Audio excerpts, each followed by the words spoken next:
네, 반갑습니다. 경자입니다. 자, 내일은 8월 1일이고 8월 청약이 바로 시작됩니다. 뱅크웨어 글로벌과 교보 16호 스펙이 같은 일정으로 청약을 시작하니까요. 오늘은 이 두 종목을 청약하기 전에 마지막으로 체크를 해보도록 하겠습니다. 두 종목은 8월 1일과 2일에 같이 청약을 합니다. 그리고 환불일은 다음 주 화요일이니까요. 환불 기간은 4일인 청약입니다. 그리고 상장일은 뱅크웨어 글로벌이 12일 월요일이고 교보 스펙은 다음 날이거든요. 요즘 같은 분위기에 같은 날 상장했다면 더 애매해졌을 텐데 그래도 같은 날 상장하지 않는다는 게 천만다행이라고 생각합니다. 자, 그러면 일반 공모주인 뱅크웨어부터 살펴볼 텐데 주로 은행을 포함한 금융기관을 대상으로 IT 솔루션을 서비스하는 기업입니다. 이런 사업은 파이낸셜 테크닉, 줄여서 핀테크 기업이라고 부르거든요. 국민은행이나 K뱅크 등 일반 은행뿐만 아니라 카드사나 캐피탈 등 다양한 금융기관을 고객사로 두고 있는 회사입니다. 핀테크 기업들의 사업 구조가 대부분 비슷한데요. 각 회사가 보유하고 있는 소프트웨어를 고객사가 사용할 수 있게 내부망에 구축을 해주고요. 이때 솔루션 구축 대가로 비용을 받게 되고 향후에는 유지 보수를 해주는 대가를 매년 받는 계약 구조를 가지고 있거든요.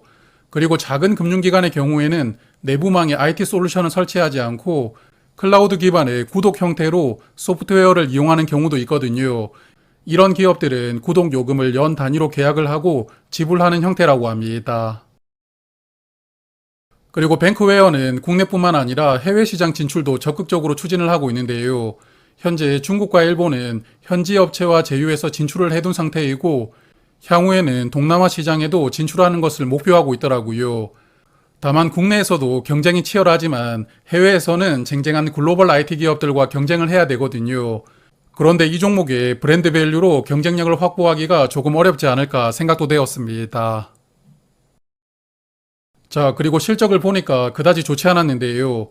23년 기준으로 매출액은 729억 원이었는데 영업이익은 마이너스 46억 원이었고 순이익은 80억 원 적자입니다. 그러므로 매출은 어느 정도 나오는 편이지만 이 정도 매출로는 흑자를 내기가 어렵다고 보이고요. 그리고 올해 상반기 매출액은 239억 원이더라고요. 하반기에 어떨지는 모르겠지만 올해는 매출 역성장 가능성도 있다고 보입니다. 그래서 이 종목은 매출액은 꽤 되는 편이지만 흑자를 내지 못하는 이유가 아마도 여러 가지가 있을 텐데요. 가장 큰 원인은 매출 원가라고 생각이 됩니다.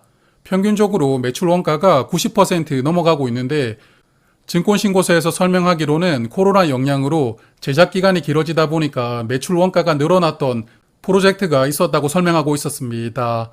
하지만 결국 수주를 위해서 마진을 크게 생각하지 않고 저가로 가격을 써내다 보니까 결국은 프로젝트 도중에 약간의 문제만 생겨도 바로 역마진이 발생하는 그런 상황이 빈번하지 않았을까 생각이 되더라고요. 그래서 이 회사는 흑자 사업 구조로 전환을 하려면 결국은 저가 수주를 어느 정도 포기하고 마진을 어느 정도 확보하면서도 수주 물량을 유지할 수 있느냐가 숙제가 아닌가 생각됩니다. 자, 그러면 수요 예측 결과를 체크를 해볼 텐데요. 기관 경쟁률이 156대 1이었고 827개의 기관이 참여를 했습니다. 그리고 의무 확약 신청 비율이 1.5%로 확약을 신청한 기관도 거의 없었거든요. 올해 상장하는 종목 중에서 수요 예측 결과는 가장 저조한 수준이었습니다. 의무 확약을 세부적으로 보면 수량 기준으로 1.5% 신청이 들어왔지만 건수 기준으로 0.6%만 신청이 들어왔거든요. 827개 기관 중에서 5개 기관만 의무 확약을 신청했는데 보통 수량보다 건수 신청 비율이 많이 낮으면 최종 배정에서도 확약이 크게 늘어나는 경우는 적었거든요. 그러므로 이 종목은 어떨지는 모르겠지만 최종 확약이 늘어난다 하더라도 3%를 넘기는 것은 조금 어렵지 않을까 예상합니다. 그리고 공모 가격이 16,000원으로 결정이 되었는데 하단 가격으로 결정이 된 것이거든요. 올해 하단 가격 확정된 첫 번째 종목입니다. 공모가 신청 결과를 보면 상단 이상을 신청한 비율이 약 60%였지만 하단 이하를 신청한 비율도 40%였거든요. 그래서 공모가는 하단으로 확정된 것으로 보이는데 요즘의 시장 분위기가 침체되어 가고 있는 상황이잖아요. 기관 투자자들이 이제는 조금씩 이성적인 판단을 내리고 있다는 점이 그래도 긍정적이라고 생각합니다. 그리고 앞서 실적을 보셨겠지만 현재 적자이기 때문에 미래 실적을 추정해서 공모가를 산정을 했거든요. 기술 특례 조건으로 상장하기 때문에 밸류를 체크하는 게 큰 의미는 없습니다. 그래도 또 체크를 해보지 않고 넘어가면 조금 아쉬우니까요. 유사 기업들과 매출액으로 한번 비교를 해보겠습니다. 공모 가격 산정을 위해서 비교했던 유사 기업들의 작년 매출액과 오늘 시가총액으로 PSR 밸류를 계산을 해보았는데요. 가장 밸류가 낮은 곳은 핑거였는데 현재 PSR은 0.8배이고요. 가장 높은 곳은 쿠콘으로 밸류가 2.2배였습니다. 그리고 뱅크웨어는 공모가 기준으로 PSR 2.2배로 상장할 예정이거든요. 유사 기업 중에서도 가장 밸류가 높은 수준으로 상장하기 때문에 공모 가격이 하단으로 결정이 되었거든요. 하지만 이 가격도 합리적인 밸류인지는 약간 애매하다고 생각이 됩니다. 자, 그러면 이제는 청약 정보를 체크하겠습니다. 이번 IPO에서 140만 주를 모집하는데 우리 사주조합에 따로 배정을 해둔 수량은 없고요. 일반 투자자에게는 35만 주가 배정이 되었습니다. 주관사는 미래에셋증권인데요. 청약 한도가 3만 5천 주로 풀 청약을 하신다면 증거금은 2억 8천만 원이 필요하고요. 최소 청약 수량은 20주로 증거금은 16만 원이고 청약 수수료는 2천 원입니다. 그리고 상장일에 유통될 수 있는 물량이 360만 주로 전체 주식의 36% 물량이 유통될 수 있는 조건입니다. 유통 물량이 조금 많은 편이고요. 그리고 유통 물량 구성을 보면 기존 주주가 221만 주를 보유하고 있으니까 공모주주보다 더 많은 물량을 보유하고 있거든요. 그렇기 때문에 기존 주주가 상장일 흐름에 크게 영향을 줄 수가 있는 조건입니다. 기존 주주의 구성을 보면 개인 주주도 47만 주를 보유하고 있지만 재무적 투자자가 174만 주를 보유하고 있으면서 기존 주주 대부분을 차지하고 있거든요.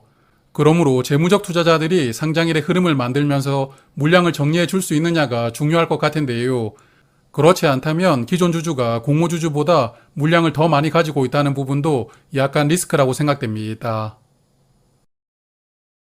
그리고 상장일에 추가될 수 있는 스톡옵션이 있는데요. 직원들이 받았던 19만 2천 주는 행사 기간이 시작이 되었거든요. 다만 이 물량의 50%만 상장일에 행사가 될 수 있고 나머지 물량은 2025년에 행사할 수 있는 조건입니다.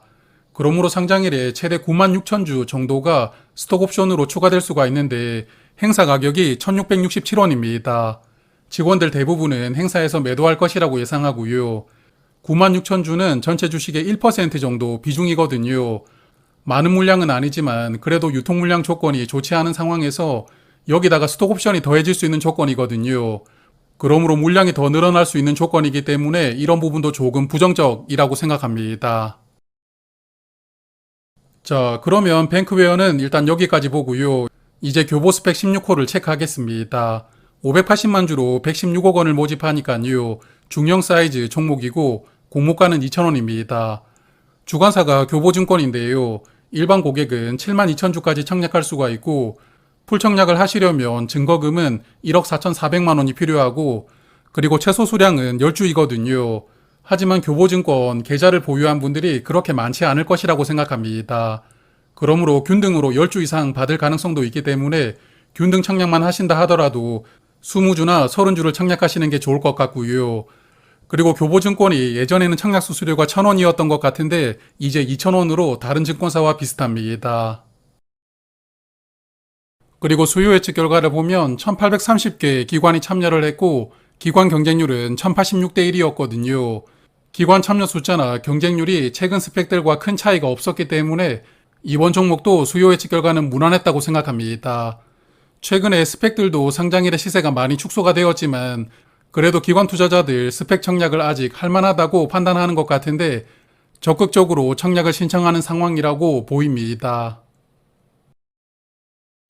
자, 그러면 정리를 해봐야겠죠. 오늘 상장했던 PNS 미케닉스 조금 아쉬운 흐름이 나왔는데요. 로봇 종목이었지만 결국 공모가 대비 50%를 넘기지 못하고 딱 49%까지만 상승을 했더라고요.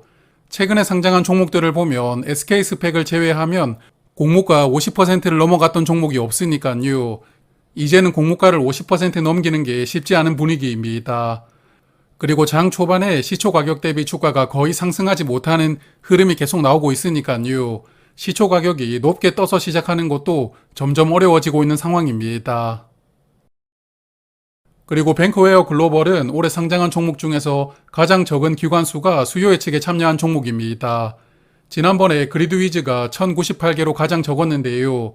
뱅크웨어는 그리드위즈보다도 약 270개 정도가 더 적게 들어왔더라고요. 그러므로 올해 유일하게 기관수가 1000개 넘지 못했던 종목인데, 여하튼 기관 숫자 참여가 저조했던 그리드위즈나 이에이트는 그래도 상장일에 괜찮은 수익을 주었거든요. 하지만 이 종목들이 상장했을 때와 지금 분위기가 차이가 조금 크기 때문에 뱅크웨어는 어떨지 모르겠습니다. 자, 그래서 저는 지난번 아이빔 테크놀로지도 청약을 씌웠는데요. 이번 뱅크웨어도 한 번 더 씌워야 될 것 같습니다. 그나마 가격이 하단으로 확정되었다는 것은 긍정적이지만 수요 예측이 저조했다는 결과는 상장일에 어떤 영향을 줄지가 지금은 쉽게 예측하기가 어려운 시기라고 생각합니다. 그래서 이번에도 한 번 더 쉬면서 분위기를 조금 살펴볼 생각이고, 그리고 교보 스펙은 경쟁률만 조금 저조하다면 청약을 해볼 생각도 하고 있는데, 환불기간이 4일이니까요. 2일차의 경쟁률을 보면서 판단을 해봐야 될 것 같습니다. 자, 그러면 내일 저녁에 두 종목 2일차 예상을 해보도록 하고, 오늘 하루도 수고 많으셨습니다. 고맙습니다.